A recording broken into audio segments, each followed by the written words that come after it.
Good morning, students. I'm going to teach you physics. First, we'll see the paper pattern for physics. The time is for 3 hours and the total marks is of 70 marks. The physics paper is divided into 4 sections: section A, section B, section D, C, and section D. The section A consists of 2 questions, question number 1 and question number 2. In question number 1, there are 10 MCQs, and each MCQ it carries 1 mark each. Question number 2, it has 8 very short answer type of questions. Each question carries 1 mark. So section A is of total 18 marks. Then next is the section B. In section B, question number 3 to question number 14 are there. Total 12 short answer type of questions. Each question carries 2 marks. You have to attempt any 8 questions. So total section B is for 16 marks. Then section C, question number 15 to question number 26 are there. 12 short answer type of questions. Each question carries 3 marks. You have to attempt any 8 questions. So section C is for total 24 marks. Then section D, in section D, question number 27 to question number 31. Total 5 long answer type of questions are these. Each question carries 4 marks. And section D is total for 12 marks. You have to attempt any 3. That is 4 for each.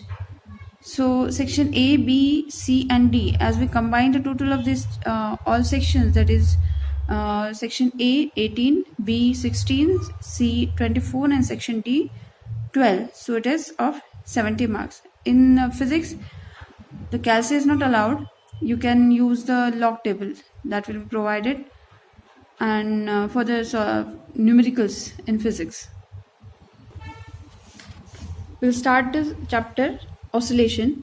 In oscillation, the contents are periodic motion, periodic time, oscillatory motion or vibratory motion, linear simple harmonic motion, differential equation of SHM, acceleration, velocity and displacement.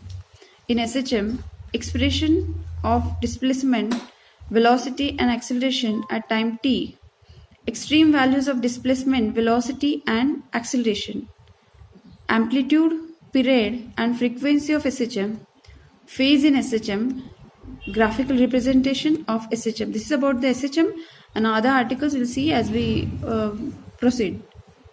So first is periodic motion. Any motion which repeats itself after a definite interval of time is called the periodic motion. The example of periodic motion: the motion of the moon around the earth, the motion of planets around the sun, the motion of electrons around the nucleus. So the periodic motion, in periodic motion, a body performing periodic motion goes on repeating the same set of movements. That is, it repeats the same set of movements again and again. So next we'll see the periodic time. Time taken for one set of such moments in which periodic motion is called periodic time. That is, the time taken for one set of moments in periodic motion is called the periodic time, that is capital T. Next is the vibratory motion, or we can say the oscillatory motion. The periodic motion in which the particle repeatedly moves to and fro along the same path is the oscillatory or the vibratory motion. The difference between the periodic and the oscillatory motion, that we can say the oscillatory motion is the periodic, but every periodic motion need not be an oscillatory motion. The oscillatory motion, we can take the example of a simple pendulum, the to and fro motion of the pendulum about the mean position. That is nothing but the oscillatory or the vibratory motion. So as I said that every oscillatory motion is periodic, but every periodic motion is not an oscillatory motion. We can take that example. A circular motion is a periodic, but it is not an oscillatory. We can say the clock. The example of the clock, the motion of the minute hand or the hour hand of the clock. That motion is circular motion, and that is periodic, but it is not an oscillatory motion. It goes repeating the same set of same set of movements while that minute hand or the hour hand moves in the circular fashion in the clock. So that is the periodic motion, but it is not an oscillatory motion because it is not repeating along the same mean position, we can say. The simplest form we can say the oscillatory motion is the simple harmonic motion, in which every particle of the oscillating body moves to and fro about the mean position along the certain fixed path. That is, I said in the pendulum. If the path is a straight line, then we can say it is the linear simple harmonic motion, and if the path is an arc of the circle, then we can say it is an angular simple harmonic motion. We will see in detail the linear simple harmonic motion. To explain this simple harmonic motion, we'll see the spring mass oscillator. In this, the spring is attached to a object, that is the object or the block, say, of mass m, and it is fixed to a rigid support, and it is moving over the frictionless surface. When this is the relaxed position of the spring, when there is no forces applied on the block, and this we can say that it is the equilibrium or the mean position of the block. When we stretch the spring towards the right, then what happened? The force is acting in the displacement. The displacement, it is in the right direction, and the force, that is the restoring force, which tries to restore its original dimension, that is original size and shape, it pushes the spring towards the left. That means the displacement and the force, they are in the opposite direction. So for the SHM, when we stretch the string to the right and release it, then it starts moving to and fro about the mean position. In this figure C, it is compressed, and in the figure A, it is stretched. That is, this to and fro motion of the spring along the mean position, that is the equilibrium position, that is nothing but the linear SHM. When this spring is stretched, we have seen that the force is directed towards the left and the displacement is towards the right. And when the spring is compressed, then the force is acting towards the right, and we can say it is a displacement, it is towards the left. That means in both the cases we can see that force and displacement, again here the force and displacement, they are in the opposite direction. So in short, we can say the linear SHM is nothing but the to and fro motion about the mean position, in which the force is directed towards the mean position. In figure, we can say this force is directed towards the mean position, and here the force is also directed towards the mean position. And force and displacement are opposite to each other, are acting opposite to each other. This is nothing but the linear SHM. So linear simple harmonic motion, we'll see the definition.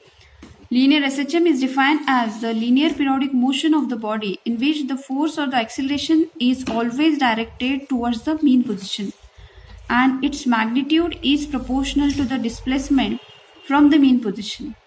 So here, as we seen in the figure, if x is the displacement and f is the restoring force, so then by the statement we can say the force is directly proportional to the displacement. F is directly proportional to x.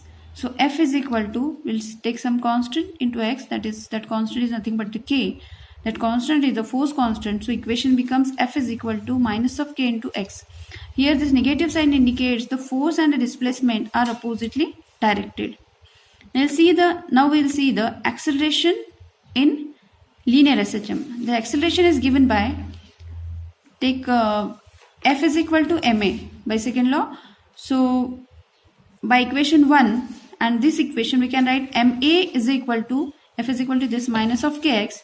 So we can simplify this, a is equal to, in bracket, minus of k by m into x. So this is the equation for the acceleration. Here m is the mass of the block or the object, and force and acceleration are both directed towards the mean position. Now let's see the differential equation of SHM. As we saw that in linear SHM, the force is directed towards the mean position and its magnitude is proportional to the displacement, that is x. So if F is the force and x is the displacement, then we have the equation as F is equal to minus of kx, as we have seen in the earlier article. So here F is the again force constant, x displacement from the mean position. Then by Newton's second law of motion, we have F is equal to m into a. Equation 1 and 2. Then by equation 1 and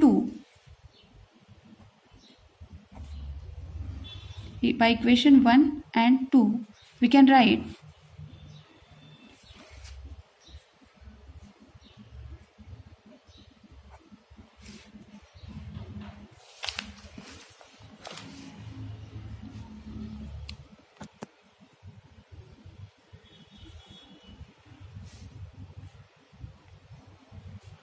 ma is equal to minus of kx. This is equation number 3. Now,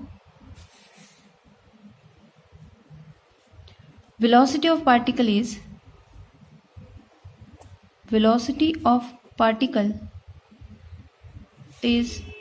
we can write v is equal to dx by dt, and acceleration is given by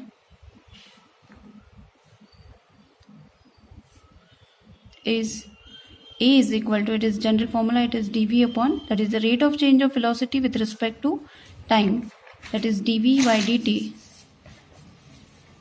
So we can write it as d square x upon dt square, as v is equal to dx by dt. So this acceleration is written as dv by dt, that is d square x upon dt square. So next, put this value in equation number 3. We have m into d square x upon dt square is equal to minus of kx. So simplify this, it is d square x upon dt square plus k by m into x is equal to 0. This is equation number 4. Then further we can write d square x upon dt square plus omega square x is equal to 0.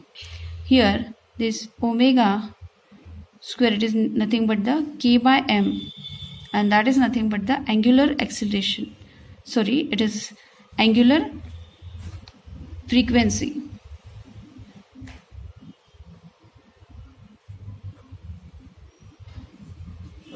So this equation, that is d square x upon dt square plus omega square x, this is nothing but the linear equation of SHM. This is equation of linear SHM. Then next is the expression for acceleration a, velocity and displacement x of the SHM. As we know, the equation for linear SHM is, right, equation for linear SHM, that is, we have seen, that is d square x upon dt square plus omega square x is equal to 0. We can write this as d square x upon dt square is equal to minus omega square x. This equation number 1. This can be written as we know, the acceleration is given as d square x upon dt square. That is, acceleration is dv upon dt, rate of change of velocity, and velocity is dx upon dt. So we can write acceleration as d square x upon dt square. So this can be written as a is equal to minus omega square x. So this equation number 2. Here we'll write equation number 2, and we can write this as d square x upon dt square. It's nothing but the acceleration. It is a. So the equation, or we can say the expression for the acceleration in terms of displacement in SHM is a is equal to minus omega square x upon, sorry, it is minus of omega square x. So we can write this is an expression for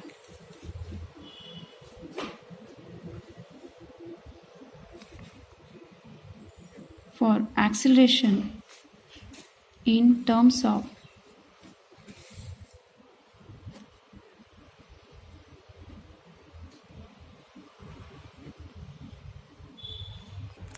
so next the expression for the velocity and displacement we'll see in the next video.